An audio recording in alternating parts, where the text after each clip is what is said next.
Fala galera, novamente aqui no canal fazer outro react, mas antes de começar, sabe o que tem no primeiro link de inscrição? Não sabe?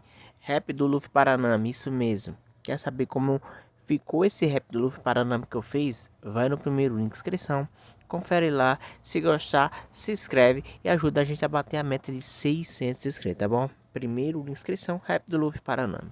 Vamos aqui para o canal do Sociedade Z, Saitama sem poderes versus Big Bang Open Extra. Vamos ver aqui se o Saitama apanhou. Como é que vai ser essa história aí do Saitama sem poderes? Natan, vou colocar. Eita, Saitama perdeu para um Natambi. Eu vou colocar. Saitama perdeu para um porquinho. É esse o homem de um soco só? Já. Todo mundo tá careca de saber o quão sinistro o Saitama é atualmente. Vimos ele contra Kanirante, quando ele também não tinha poderes. Mas algo que não foi mostrado no anime, galera, que chamou bastante a minha atenção recentemente, é um dos volumes extras de One Punch Man, onde o autor nos conta sobre Saitama aos seus 12 anos de idade, quando ele ainda não tinha poder. E eu decidi compartilhar com vocês. Se vocês curtiram esse tipo de vídeo, cara. já comentem, Aqui é o mob, deixem um não like tem condição. e bora lá. Saitama é em um um mob. dos primeiros dias de aula do primeiro grau, o professor dizia aos alunos que todos tinham que ter noção do momento escolar que eles estavam. Eles precisavam ir bem, tanto na parte acadêmica quanto na parte atlética. Eles deveriam pensar sobre o que fazer sobre o seu próprio futuro. O esforço ali mesmo seria retribuído. E no meio disso, lá estava o jovem Saitama, um garoto normal, que não dava muita bola pro que era falado. E paralelo a isso, dois valentões veteranos faziam bullying com os alunos mais jovens. Eles diziam que precisavam de dinheiro, mas alguém chegava nessa hora. Ele os chamava de escória. Ele dizia ser um novato como os outros ali. Os valentões poderiam chamá-lo de o anônimo da bicicleta, que sempre passava por lá.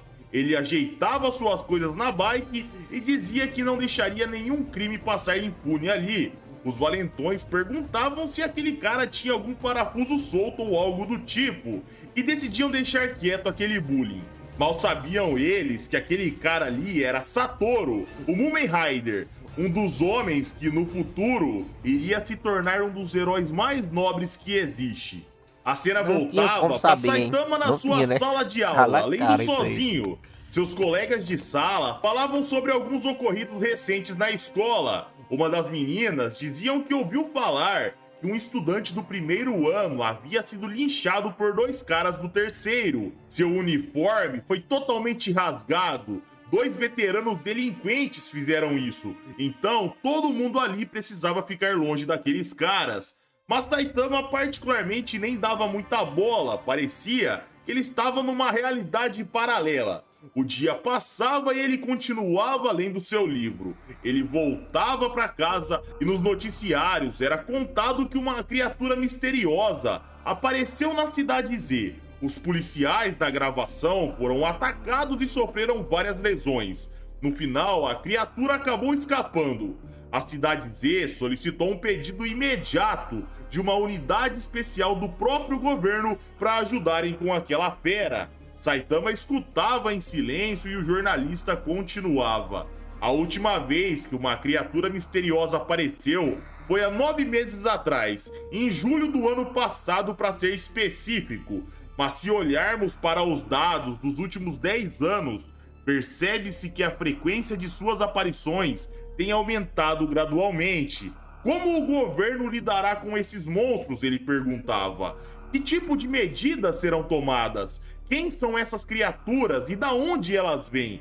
Por que os policiais não atiraram nesses monstros? E assim Saitama escutava em silêncio, fazendo pouco caso de tudo aquilo. No noticiário diziam que o armamento que eles tinham eram fracos demais para lidar com tais monstros. Alguns oficiais do governo levantaram a hipótese que seria muito difícil garantir o sustento da ordem pública graças ao aumento expressivo dessas aparições. E assim Saitama acabava pegando no sono. A noite passou e na manhã seguinte lá estava ele novamente, para mais um dia de aula. vivendo um dia repetitivo atrás do outro. Na sala de aula, o professor dava uma bronca nele pelo fato de que Saitama não havia feito seus deveres de casa pelo terceiro dia. O professor dava uma bronca bem pesada nele, dizia que se Saitama continuasse assim, ele ficaria atrás dos outros alunos. E Saitama pensava: mas não é só eu fazer os deveres da aula de ontem e hoje, só que agora?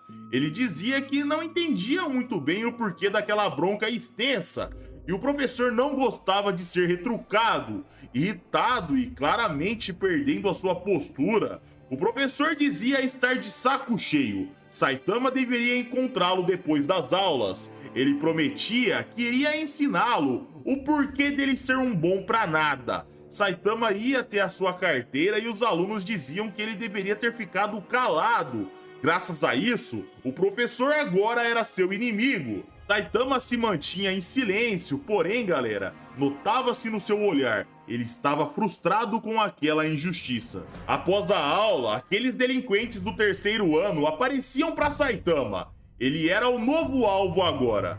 Saitama dizia que não poderia dar atenção para eles, afinal, seu professor tinha pedido para encontrá-lo no final da aula. Os delinquentes não gostavam daquela postura e insistiam. Saitama deveria acompanhá-los. Eles eram os uniformes rasgados. Qualquer aluno tremeria ao escutar sobre eles. Caso Saitama não fosse, seu uniforme ficaria em pedaços. E assim era feito. A cena cortava para Saitama encarando sério e respondendo que sua carteira não estava ali com ele. Os delinquentes não gostavam daquele olhar e Saitama começava a estalar seus dedos. Ele dizia: vocês são apenas delinquentes veteranos com um mau comportamento. Vocês não terão nada de alguém que ganhou o apelido de bom pra nada. Então, curvem-se diante de mim.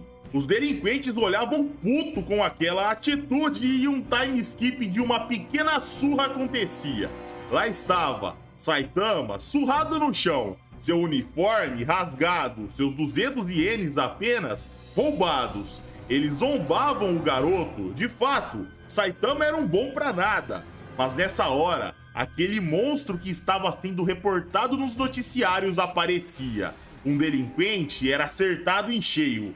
Saitama se lembrava na hora do que se tratava. E o monstro dizia: vamos, me dê suas moedas, coloque-as em mim. Aquela criatura misteriosa era o cofre de porquinho. O monstro começava a correr atrás dos delinquentes, até que eles cediam. Suas moedas eram dadas e o monstro partia. Saitama olhava para aquela situação extremamente frustrado e do nada, galera, ele saía correndo atrás do monstro. Revoltado, ele pensava: é tudo tão estúpido.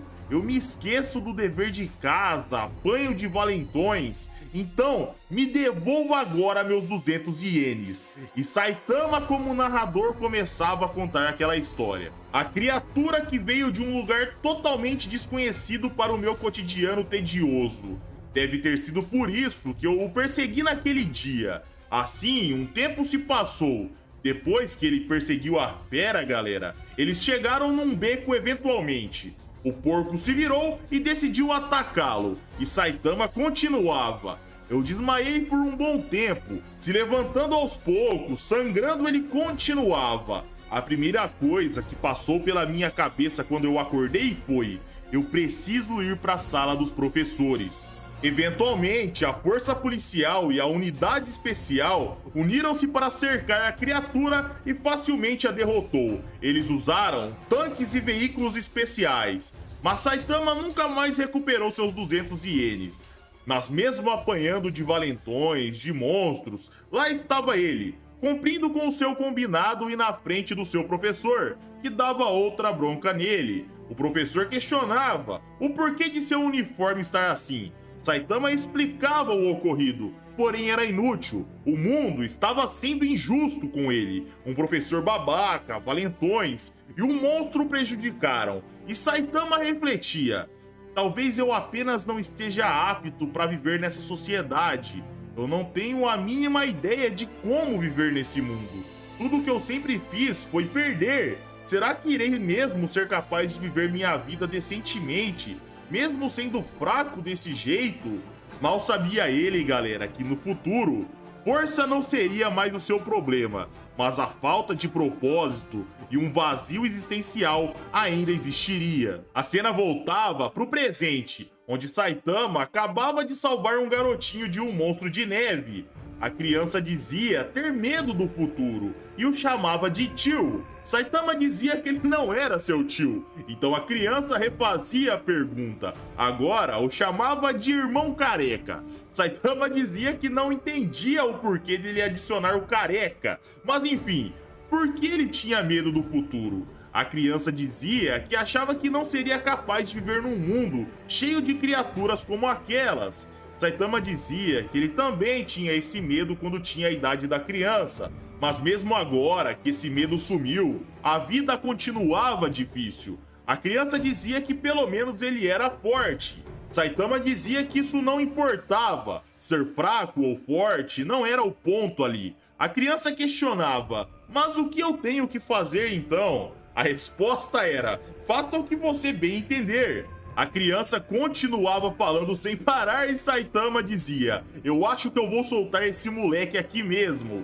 De repente, galera, um monstro de neve gigantesco aparecia na frente deles. A criança perguntava, você pode derrotar esse grandão também? Ele não é um pouco grande demais? Saitama dizia que ficaria tudo bem, até que ele tomava um susto. Ele dizia que aquilo era mal.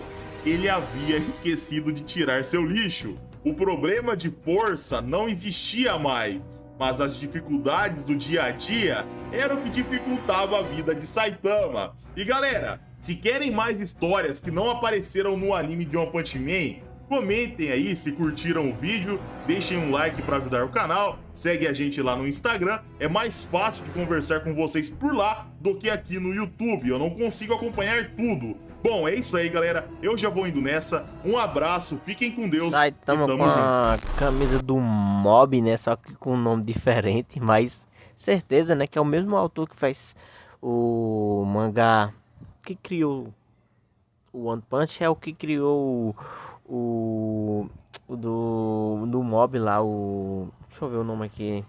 Mob Psycho 100. Cara, muito massa a referência aí com a camisa. O Mob parece... O Mob não, o Saitama, criança, parece muito o irmão do Mob quando ele aparece, tá ligado? Tipo, o mesmo traço, tá ligado? E ele parece muito o irmão do Mob. É muito incrível. Eu acho que o Saitama, confirmado, Saitama é irmão do Mob. Não tem condição, cara. É muito parecido os dois. O traço, o jeito também é muito parecido. Mas muito legal. Era bom se tivesse isso aqui como anime, né? Infelizmente não teve isso aqui como anime, né? É isso aí, né? Saitama apanhou por um porquinho. Mas se fosse Saitama de hoje, não daria pra aquele porquinho não, hein? Ia apanhar bonito. Só isso. Então é isso aí, não esquece. Primeiro link, inscrição. Rap do Luffy Paranami. Quer saber como ficou? Vai no primeiro inscrição. Só isso que eu digo. Só isso. Valeu.